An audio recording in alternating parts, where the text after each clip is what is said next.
Queriendo comprender, siempre de la manera más clara y acertada posible, las abundantes y variadas problemáticas que se están manifestando en el mundo, desde hace 7 años hasta este momento, he recurrido a las ideas de renombrados sociólogos como el polaco Zygmunt Bauman, el francés Gilles Lipovetsky y el norteamericano Richard Sennett, y a las ideas de algunos politólogos, economistas, etc., y según yo, coinciden en ser visiones relativistas. No me han ayudado a tener una comprensión más clara y amplia de tales problemáticas. Por lo tanto, he decidido prescindir de ellas. Ya hablaba de esto el cardenal Joseph Ratzinger, posteriormente Papa Benedicto XVI.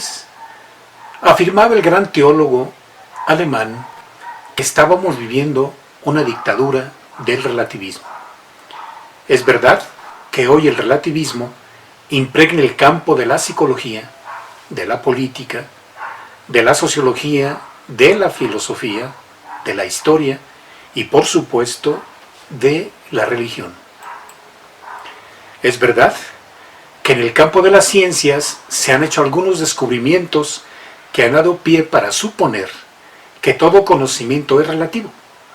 Me refiero, en el campo de la física, a la mecánica cuántica, y en el campo de la lógica o la matemática, a la teoría de la incompletud de Kurt Gödel. Pensar así es un gran equívoco. Nos lo hace saber la norteamericana, doctora en física, Lisa Randall, especialista en física de partículas y cosmología, en su libro Llamando a las puertas del cielo, cómo la física y el pensamiento científico iluminan el universo y el mundo moderno. He aquí esta obra maravillosa, extraordinaria.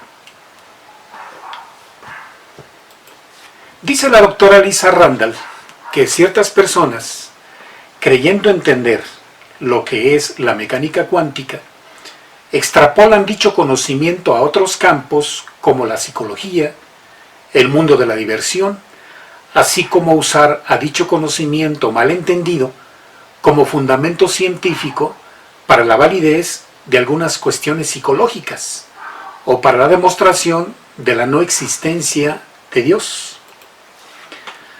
Nos pone el ejemplo de la escritora de bestseller El Secreto, Rhonda Byrne, donde esta escritora afirma que los pensamientos positivos atraen riqueza, salud y felicidad. Aún más, la escritora, en un dejo de aparente humildad, afirma: yo nunca estudié ciencias o física en la escuela y, pese a todo, cuando leía libros complicados sobre la física cuántica, los entendía perfectamente, porque yo quería entenderlos. El estudio de la física cuántica me ayudó a tener un conocimiento más profundo de El Secreto, en un nivel energético. No solo Rhonda Byrne ha incurrido en un gran error, también han incurrido en él personas como el director de la película ¿Y tú qué sabes?, Mark Vicente. La doctora Lisa Randall tuvo la oportunidad de dialogar con Mark Vicente, y al final de la charla llegó a la conclusión de que lo que él había presentado en su film no era ciencia. En este mismo error han incurrido, desde mi punto de vista, gurúes como el español Henry Corbera y el americano de ascendencia india Deepak Chopra. Para entender esto, baste considerar, dice la doctora Lisa Randall, lo expresado por el Premio Nobel de Física y pionero de la mecánica cuántica, Niels Bohr.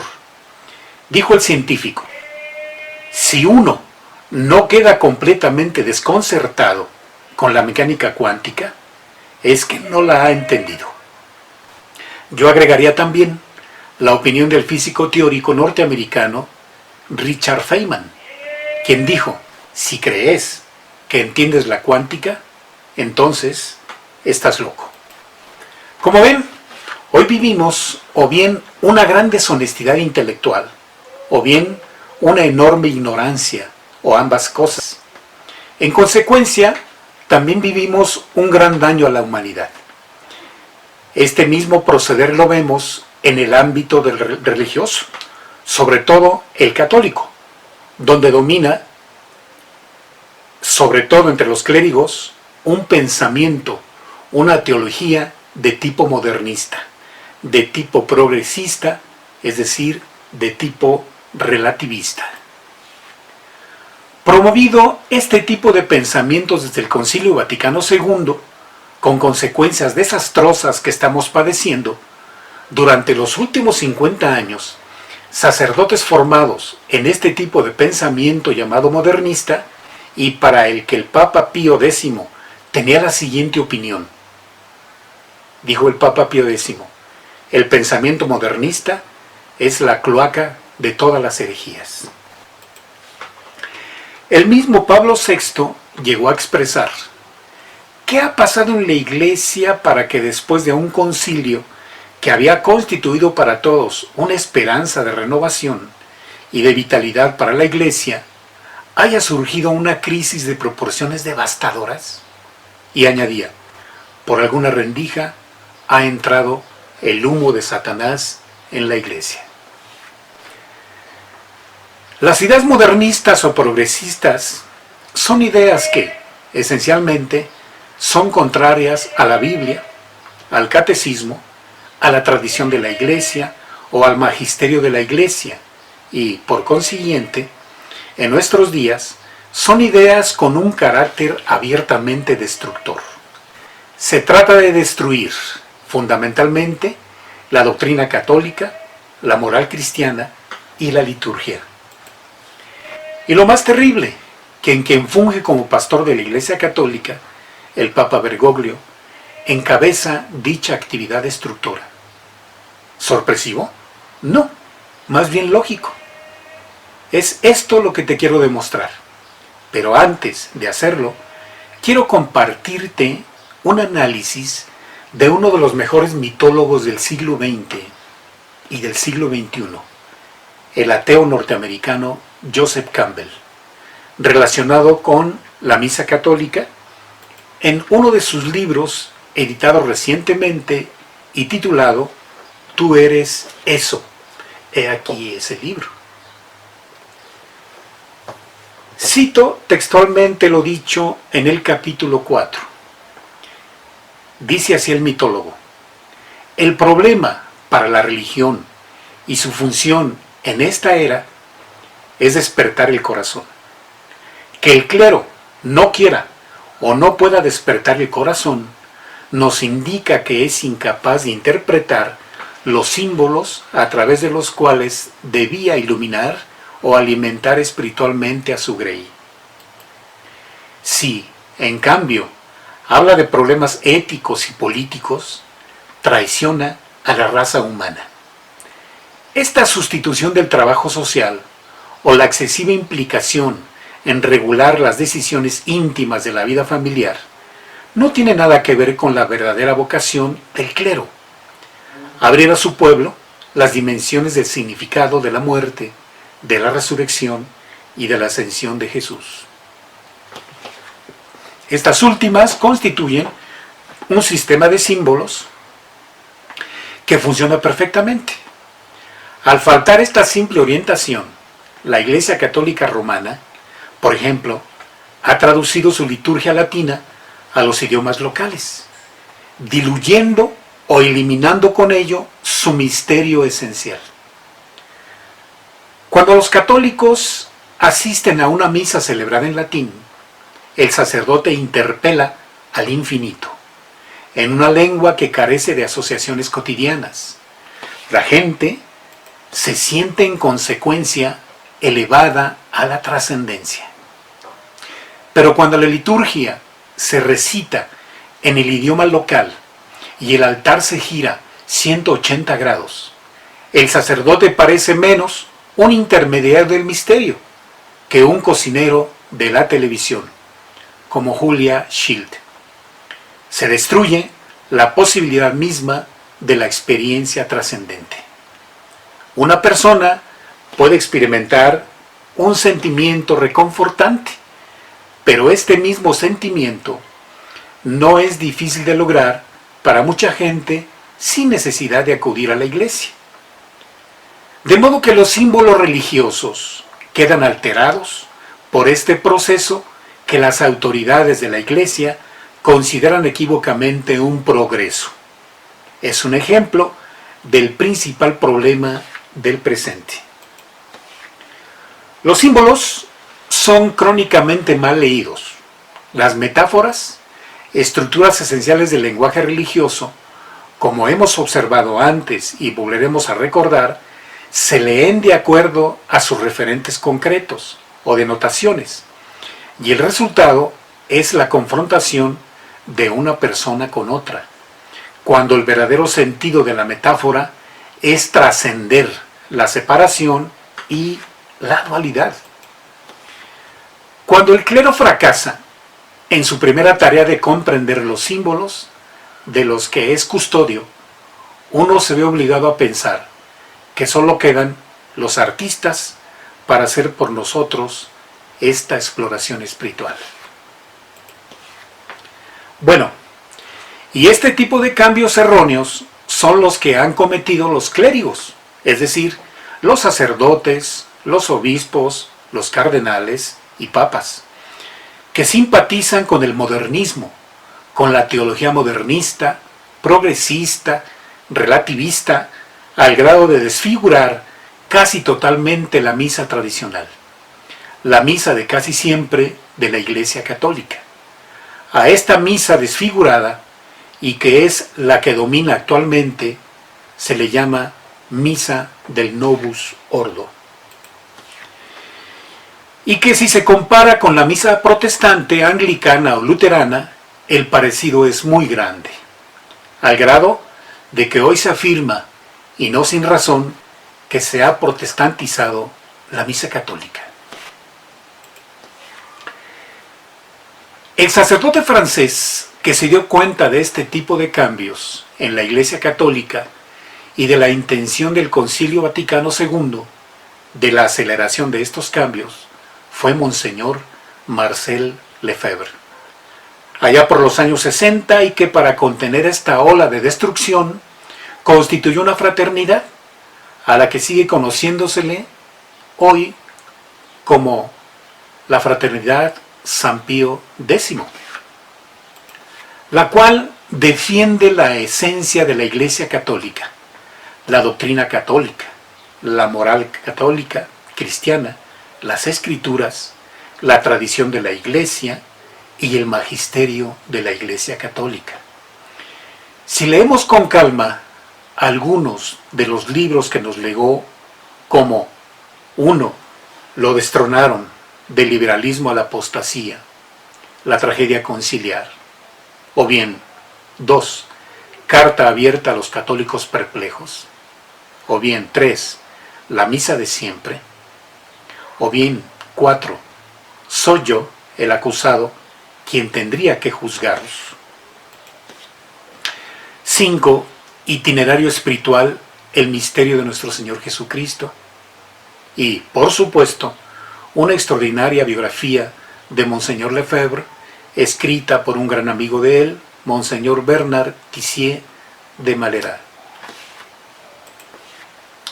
Ante la grave situación que vivimos dentro de la Iglesia Católica, en esta fase de destrucción acelerada de la misma, la circunstancia exige no la presencia de católicos tibios, ignorantes, pachorrudos, flojos e irresponsables, sino esforzados en investigar, en reflexionar, en conocer de la mejor manera la situación que se está viviendo y con el mejor esfuerzo estar en ese proceso de conversión permanente de nuestras vidas a Dios.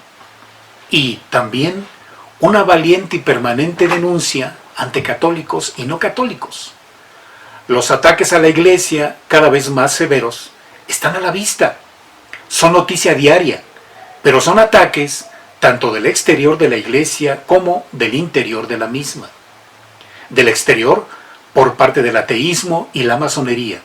Del interior, por parte de los clérigos modernistas, progresistas, relativistas y masones. Hace pocos meses, el Papa Benedicto XVI afirmaba que la Iglesia Católica pasa por una grave crisis, siendo dicha crisis principalmente de carácter clerical.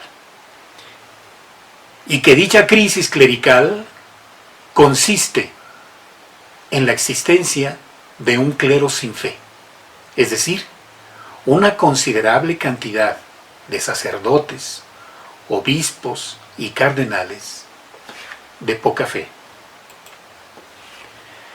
Este comentario del Papa Benedicto me recuerda claramente aquella profecía de la Virgen de la Salette que dice así: los sacerdotes, ministros de mi Hijo, los sacerdotes por su mala vida, por sus irreverencias y su impiedad al celebrar los santos misterios, por su amor al dinero, a los honores y a los placeres, se han convertido en cloacas de impureza.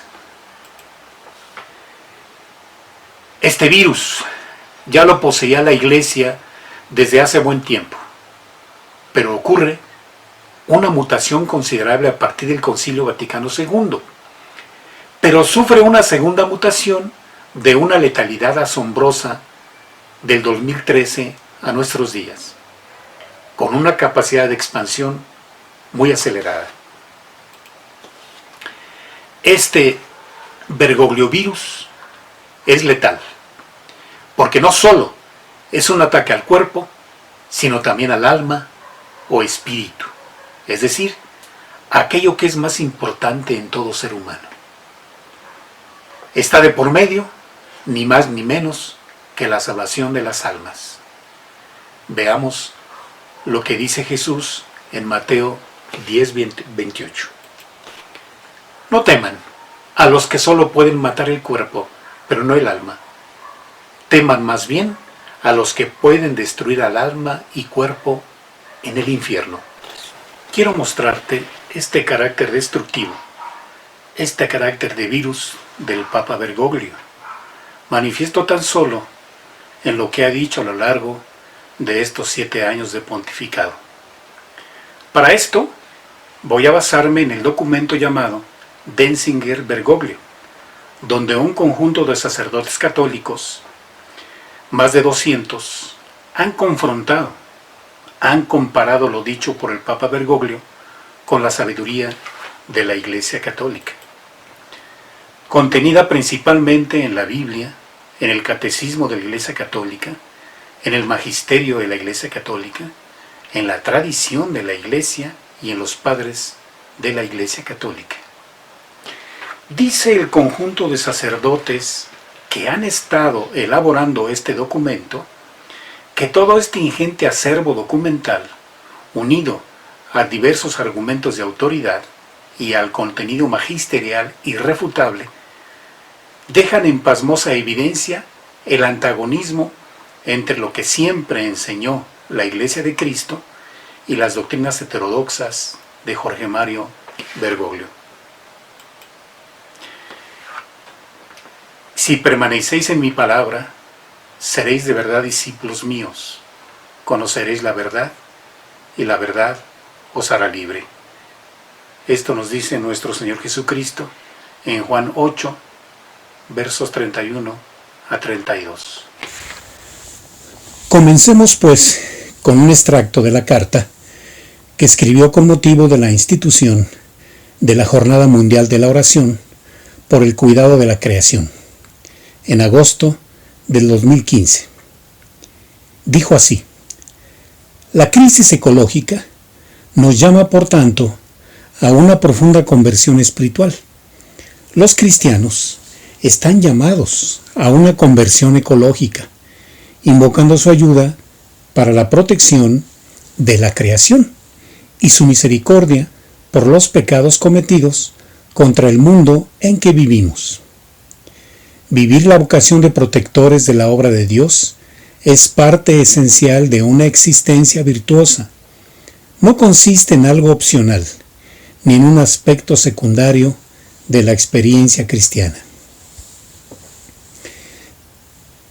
¿Y qué responde el magisterio de nuestra Iglesia ante esto que expresó el Papa Bergoglio? Veamos, por ejemplo, qué dice Benedicto XVI a este respecto, el Papa Benedicto XVI. Dice así: la reconstrucción de la tierra solo se puede realizar encontrando a Dios. Otra idea del mismo Papa Benedicto XVI es la siguiente: la Iglesia Católica vive una profunda crisis. Esta crisis es esencialmente una crisis clerical, es decir, una falta de fe.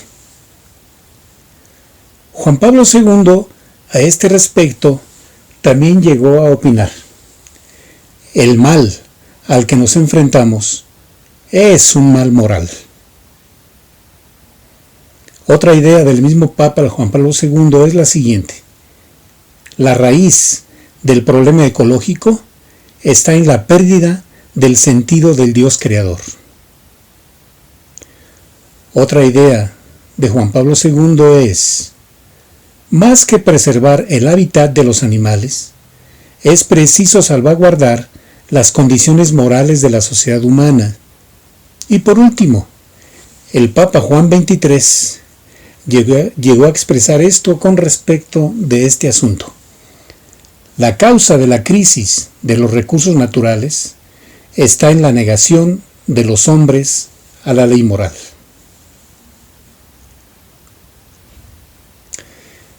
Pero también veamos qué piensa el magisterio con respecto de la llamada vida virtuosa. Por ejemplo, el Papa Pío XI dice: ¿qué son los desastres naturales comparados con la destrucción de las almas?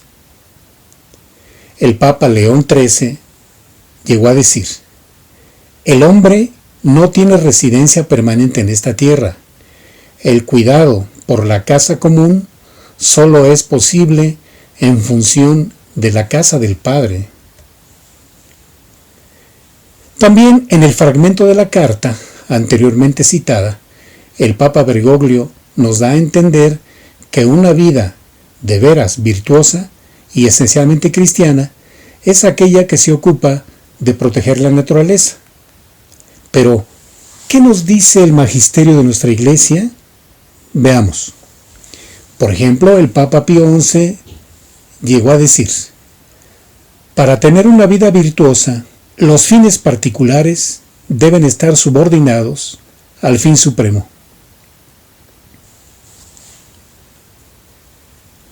También el Papa Bergoglio nos sorprende con un tipo de pecado que nuestra Iglesia no había conocido durante estos más de 2000 años de historia: el llamado pecado ecológico.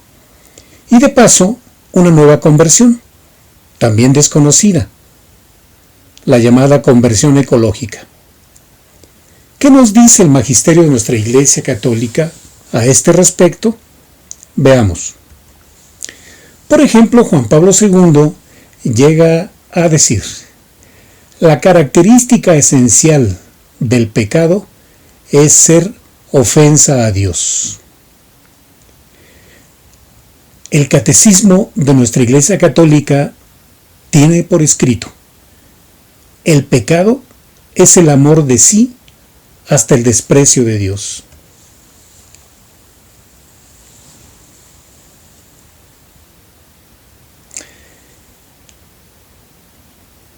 Bergoglio, en una llamada a los peregrinos de Loreto, el 7 de junio del 2014, les dijo: vosotros sabéis que la fe no es una herencia que recibimos de los demás. La fe no es un producto que se compra, sino que es una respuesta de amor que damos libremente y construimos diariamente con paciencia entre éxitos y fracasos. La nuestra no es una fe laboratorio, sino una fe camino, una fe histórica, Dios se ha revelado como historia, no como un compendio de verdades abstractas. Pero, ¿qué dice el magisterio de nuestra Iglesia Católica a este respecto? Veamos. Por ejemplo, San Vicente de Lérins dijo: el depósito de la fe no es fruto de ingenio personal, sino de la doctrina. En la Biblia hay un apartado que dice: la fe viene por el oído. En el Catecismo de nuestra Iglesia Católica dice así: el creyente ha recibido la fe de otro, debe transmitirla a otro. Como una madre enseña a sus hijos, la Iglesia transmite la fe. El Papa Benedicto XVI dice lo siguiente a este respecto: nosotros no hacemos la fe, no podemos inventarla. Recibimos la fe como un don, no es un producto de nuestro pensamiento o reflexión.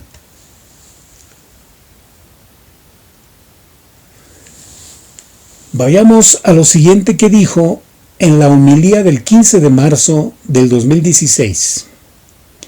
Dijo aquella ocasión el Papa Bergoglio: en determinado momento Jesús afirma: cuando levantes en alto al Hijo del Hombre, sabréis que yo soy. Y yo soy es también el nombre que Dios había dado de sí mismo a Moisés para comunicarlo a los israelitas. Y luego está esa expresión que se repite: levantar al Hijo del Hombre. La serpiente es símbolo del pecado, la serpiente que mata, pero una serpiente que salva. Ese es el misterio de Cristo. Pablo, hablando de este misterio, dice que Jesús vació a sí mismo, se vació a sí mismo, se humilló a sí mismo, se anonadó para salvarnos. Es más fuerte aún, se hizo pecado. Usando este símbolo, se hizo serpiente. Este es el mensaje profético de las lecturas de hoy. El Hijo del Hombre, que como una serpiente hecho pecado, viene clavado para salvarnos. Esta es la historia de nuestra redención. Esta es la historia del amor de Dios.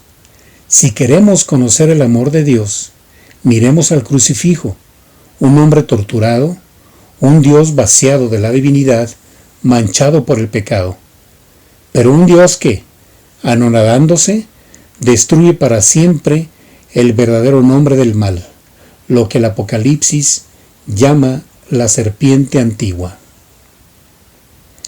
El pecado es la obra de Satanás, y Jesús vence a Satanás haciéndose pecado, y desde allí nos levanta a todos.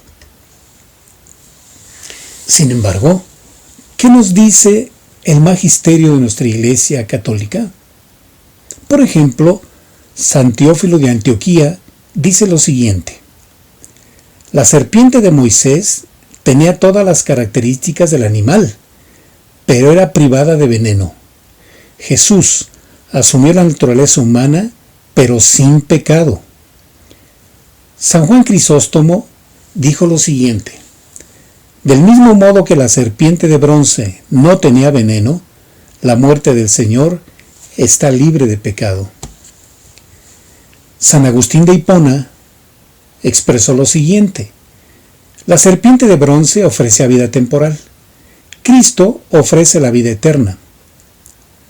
Juan Pablo II llegó a expresar: la serpiente de bronce simboliza la victoria de Cristo sobre el pecado. San Máximo el Confesor dijo lo siguiente: Dios se hizo hombre perfecto sin pecado, el cual no es inherente a su naturaleza. Benedicto XVI llegó a decir: Cristo quiso compartir nuestra condición, pero no la corrupción del pecado. León I Magno llegó a decir: Jesús no se manchó por el pecado, sino que elevó las realidades humanas.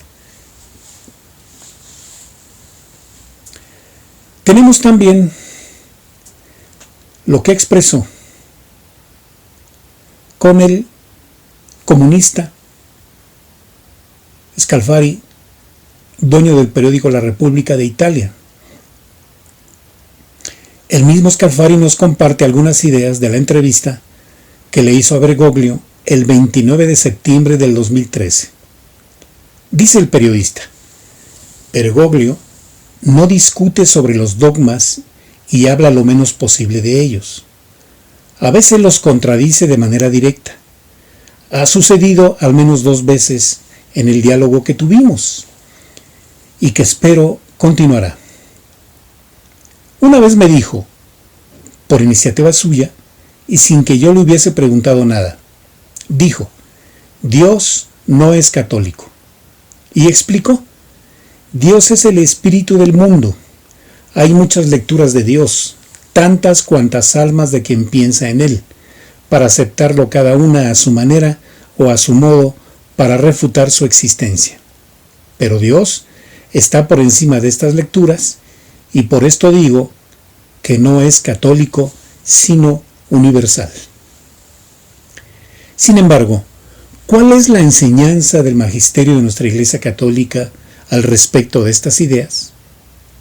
Por ejemplo, el Papa Pío XI llegó a decir: Dios no es una etiqueta vacía de sentido. La Congregación para la Doctrina de la Fe dice lo siguiente: la creencia de las demás religiones no se puede identificar con la fe católica. El Catecismo de nuestra Iglesia Católica dice lo siguiente: solo Cristo es palabra perfecta, por la que el Padre nos ha hablado. También en la homilía del 29 de noviembre de 2013 en Santa Marta, Bergoglio dijo: en el Evangelio Jesús no se enoja, pero lo finge cuando los discípulos no entienden las cosas.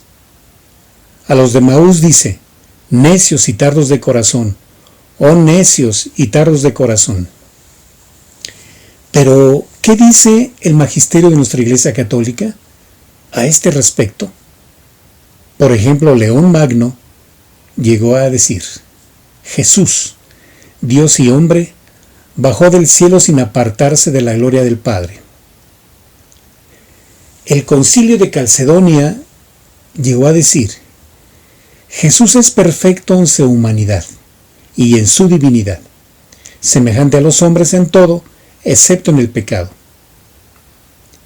Y el Catecismo de nuestra Iglesia Católica dice: en Jesús no se pueden separar Dios y hombre.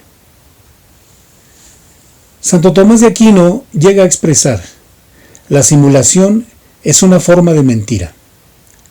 San Agustín de Hipona llega a decir: toda mentira es una acción injusta que será castigada por Dios.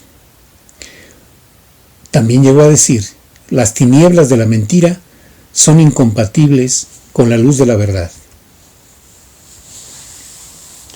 Otro caso es lo dicho en la homilía del 15 de septiembre del 2014 en Santa Marta. Allí Bergoglio dijo: Jesús, en cambio, a pesar de ser Dios, se anonadó, se humilló a sí mismo haciéndose siervo. Esa es la gloria de la cruz de Jesús. Jesús vino al mundo para aprender a ser hombre y, siendo hombre, caminar con los hombres. Vino al mundo para obedecer y obedeció, y la obediencia la aprendió del sufrimiento. Pero, ¿qué dice el magisterio de nuestra Iglesia con respecto de esto? Las Sagradas Escrituras dicen: Jesús vino a hacer la voluntad del Padre. Otra idea: las obras de Jesús son encargo del Padre.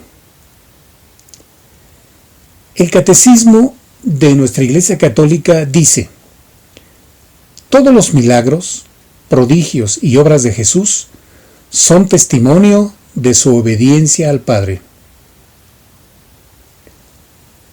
Otra idea: la voluntad humana de Cristo es en todo coherente a la del Padre. Otra idea. También, en los momentos de gloria, Jesús fue obediente.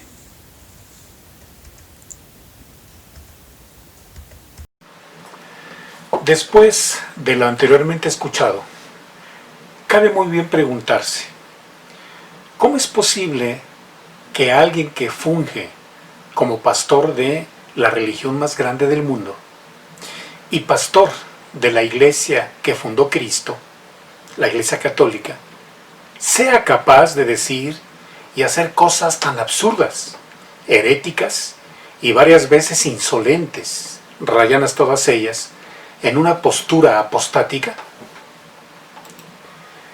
Aún no logro entender cuál es la razón o razones verdaderas que nos permitan comprender esta actitud del actual pontífice.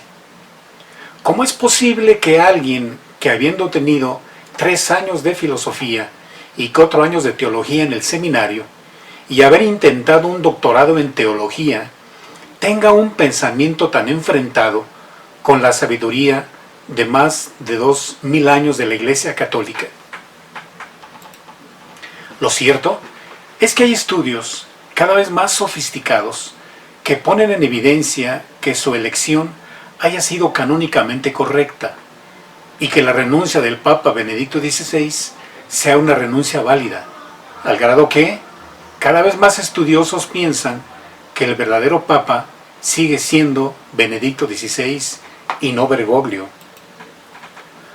Lo que sí es contundente es que actúa como un promotor permanente de los propósitos del nuevo orden mundial.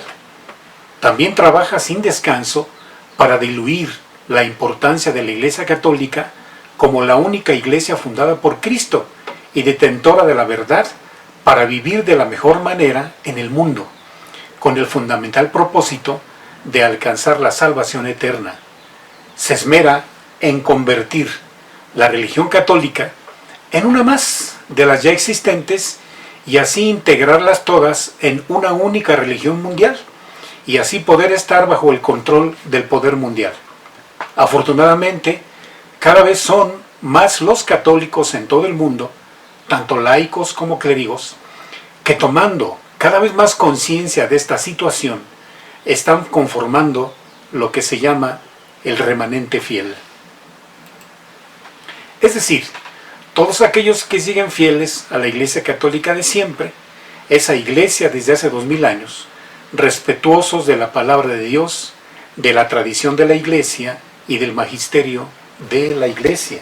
Ante esta situación, cualquier laico, incluyéndome, nos preguntamos si debemos obediencia a este tipo de ideas de quien funge como guía espiritual de la Iglesia Católica.